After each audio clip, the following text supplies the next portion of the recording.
I absolutely love fall. The weather gets cooler, leaves that satisfying crunch sound, and I get to stuff my face with as much Thanksgiving food as I want. But the best part about every fall is that there's always a new season of anime to look forward to. And let me just say that the lineup for fall 2019 looks absolutely massive. No homo. What's up, my bakas? It's your boy Nhattylite, and in today's video, I'm be giving you all my first impressions of some of the fall 2019 animes that I've watched. I took the time to lock myself in my room, ignore all my real world responsibilities, and watch 1 to 2 episodes of over 10 different animes so you guys don't have to. Now I'm going to be giving you guys brief synopses, my overall opinions, if I'm going to continue watching the series, and whether it's worth your time or not. So without further ado, let's get right into the video. Alright, so let's get the sequels out of the way. First up is My Hero Academia. The first episode is essentially just a recap, and despite my hatred for recap episodes, this one isn't that bad. It's composed mostly of anime original content, and it gives the viewers a refresher of all the students in Class 1A, which is honestly really needed when you have a cast this large. I think most of the manga readers would agree with me in saying that Season 4 is going to be the best season so far. With an action-packed first half and an introduction of some fun, wacky characters, Season 3 was overall really entertaining, and Season 4 just keeps the ball rolling. I'm excited to see some of the best fight scenes in the manga animated, the development of all the newer characters, and the introduction of the most memorable villain since Stain. If you already watched the first 3 seasons, then of course I'm going to tell you to watch Season 4, because that's what I plan to be doing. If you haven't given My Hero a chance yet, then I would definitely recommend you catch the hell up, as you're not going to want to miss watching this season week by week. Season 4 of Food Wars starts off as the team Shokugeki proceeds to the second round. Hype levels are at an all-time high as we finally get to see more of the first seat Tsukasa in action. Some of the episode highlights for me was definitely getting a chance to see my favorite spicy boy Kuga and best girl Rendo-sama. Now, a few people have been saying that the first 12 episodes are going to be the last quote-unquote good season that we get of Shokugeki no Soma, and I kind of agree.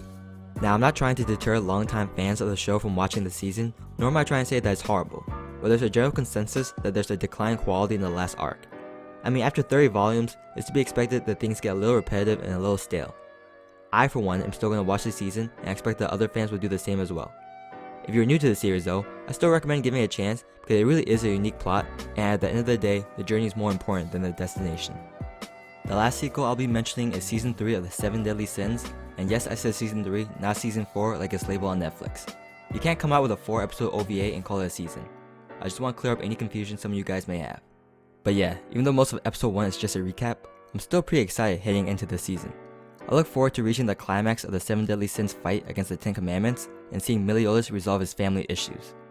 I've seen some people in the community complain about the animation, but honestly, I didn't find Episode 1 to be that bad.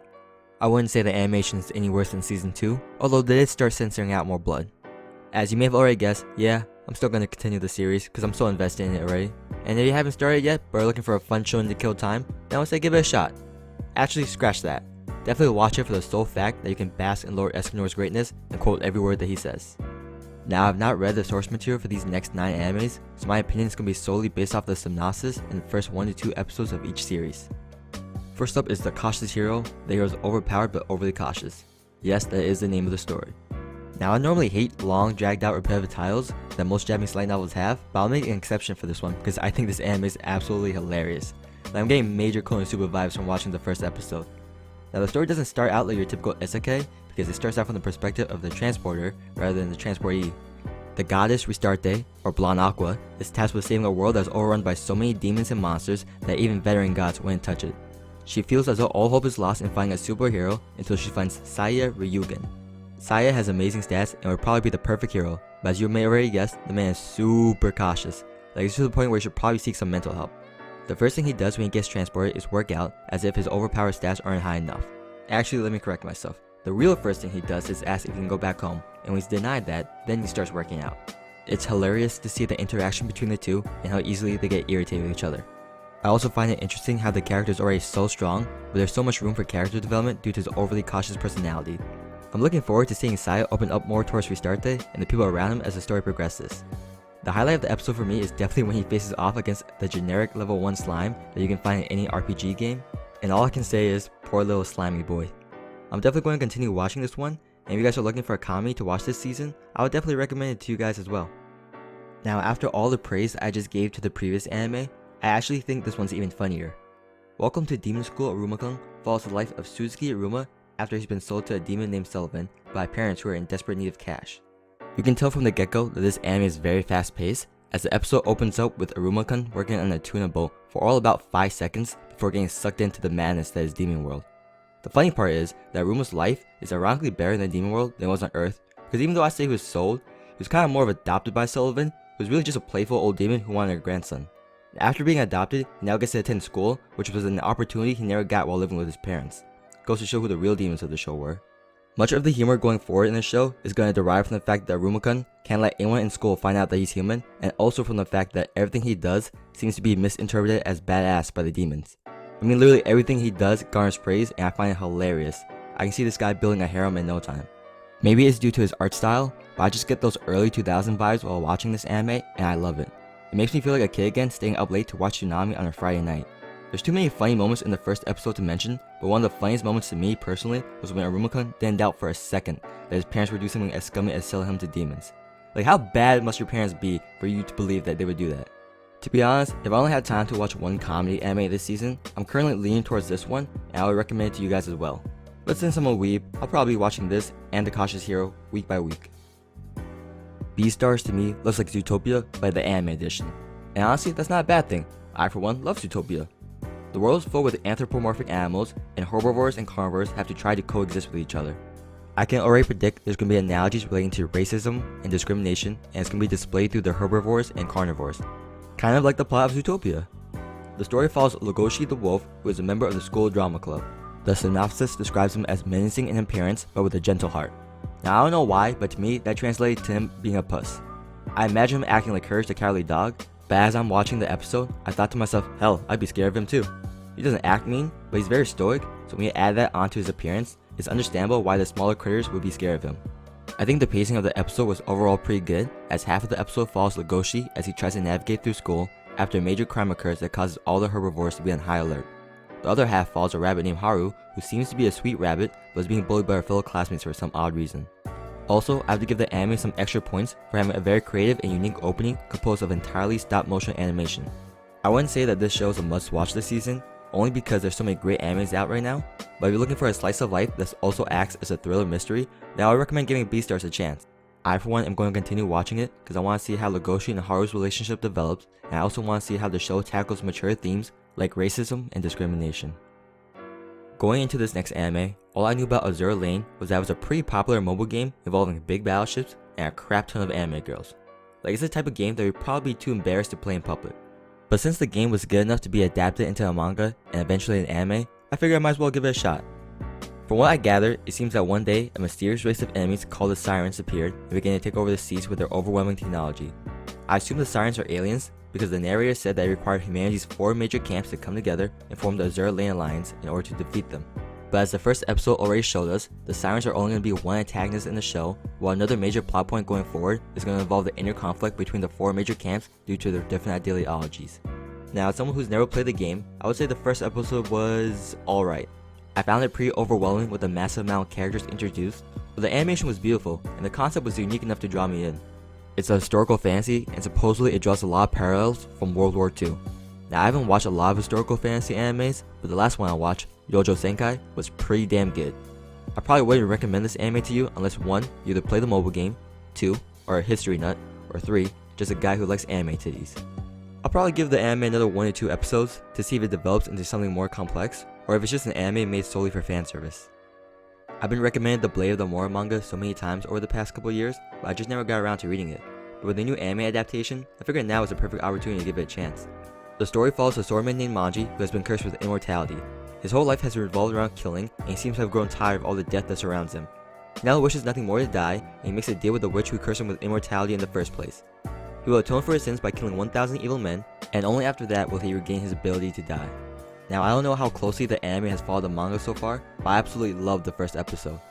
It introduces us to a young girl named Rin who's on a journey seeking revenge against a group of men that murdered her parents. The episode spends time setting up the relationship between Rin and Manji as she tries to convince him to help her on her journey. If I wanted to prove to someone that anime isn't just for kids and that it's more than just girls with big boobs and guys screaming at each other, then I would definitely show them a show like this. The first episode introduces mature themes such as morality and vengeance, which I assume are going to be major plot points going forward.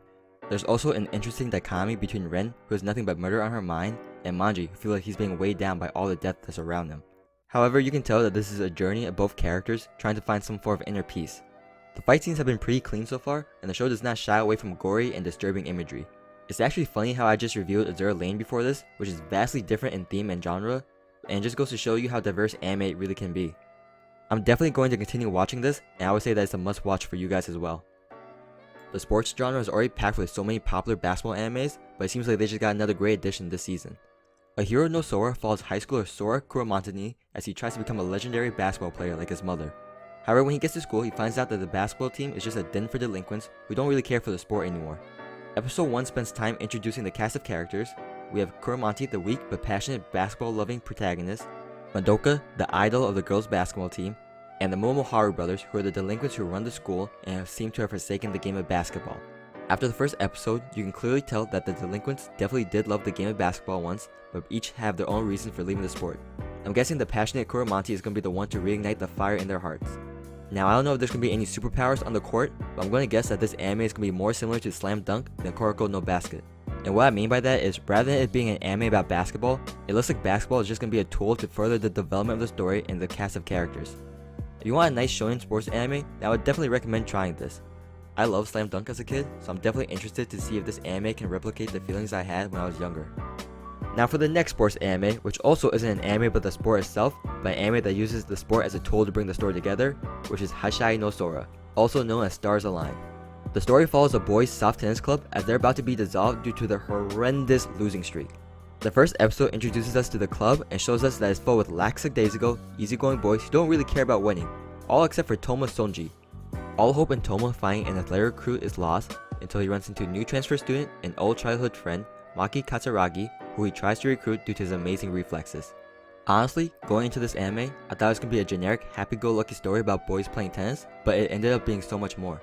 Now, I won't go into too much detail because I don't want to potentially spoil anything about this beautiful episode, but I think this is a perfect example of how our first episode should be done. It introduces us to the cast of characters, it lays out the goals of our protagonist, and there's some unexpected twists in it as well. You'll learn from the first episode that this anime is more than just about tennis, and that this slice of life introduces us to real-world problems that the boys must face in their coming of age. I also think it's important to note that this anime is apparently not based on a manga or light novel, which I think helps it because it allows it to go in any direction it wants. Not only would I recommend this to you all, I would go as far as to say that this is another must-watch anime, especially if you're looking for an anime with a sense of reality. You know, for some reason, I thought there was no way an anime where the protagonist with a gun for a head could ever be serious. Like, come on, the guy has a literal revolver popping out of his neck. If you stare at him long enough, the grip for the gun starts looking like a goddamn ponytail. But I digress, because after watching the first episode, I was thoroughly impressed by how serious and thrilling it was. The story follows ex-soldier Jozo Inu, who like many other humans in the world, has become a cyborg. These cyborgs became known as extendeds, and Jozo acts as a mercenary who solves problems caused by other extendeds. In the first episode, Jozo is asked by another extended to help protect a young boy named Tetsuro from the all-powerful Burhern Corporation, a corporation that seemingly controls everything in this world. Kind of like how Amazon controls everything in real life. Now I think the first episode does a good job at setting the serious tone of this anime, because you clearly see that Jozo has some instances of PTSD after you see him clearly triggered by the words of some of the other characters. It also does a good job of laying down the foundation of the relationship between our gun-headed protagonist and the poor hopeless boy that is Tetsuro. In the beginning of the episode, Jozo states that only those close to him are allowed to pull the trigger on his head and that no one is close to him. I think that this is clear foreshadowing that the series is going to follow the relationship of Jozo and Tetsuro, all while leading up to the amazing climax of when Tetsuro finally pulls the trigger on Jozo's head. I'll definitely be following the show this season, and if you guys are looking for an action-packed sci-fi anime, then I would say give No Gun Life a try. And finally, the last anime on this list is a special one, because I'm actually going to give you my first impression of the first 3 episodes since they were all released at once. So the main character, Zantzaki, is a public prosecutor tasked with investigating a pharmaceutical company who has allegedly been falsifying test results in order to promote their defective drugs. However, that by itself is not enough to make this an interesting mystery anime. No. Because as he and his partner, Atsuhiko Fumio, are investigating, they realize that the case is way bigger than it first appeared as they start connecting people of interest to the current mayoral elections. The short 30-second opening really reflects the pacing of the anime because it shows there's no bullshitting around and they're diving straight into the meat and potatoes. The opening also reflects the tone of the show because just like how the opening is devoid of color, it's very apparent early on that this anime is going to be a dark and gritty one. The first episodes are jam-packed with information, but keeps you engaged as you feel the stakes being raised higher and higher with every new lead they find out. Honestly, they could release the first 3 episodes one by one and I would still be praising the show. The animation is beautiful, the pacing is great, and each episode has an amazing cliffhanger. However, watching all 3 at once just makes it that much more better. Honestly guys, Babylon is an anime you have to try for yourself, but it has the potential to be one of the best animes this season. Wow, after going over this list again, I realized how many of these shows I actually gave my stamp of approval for. But I think that just goes to show you how great of an anime season this is. So thank you guys for watching, and if you enjoyed the video, definitely make sure you give it a thumbs up, comment, subscribe, and I'll see you guys next time. Peace!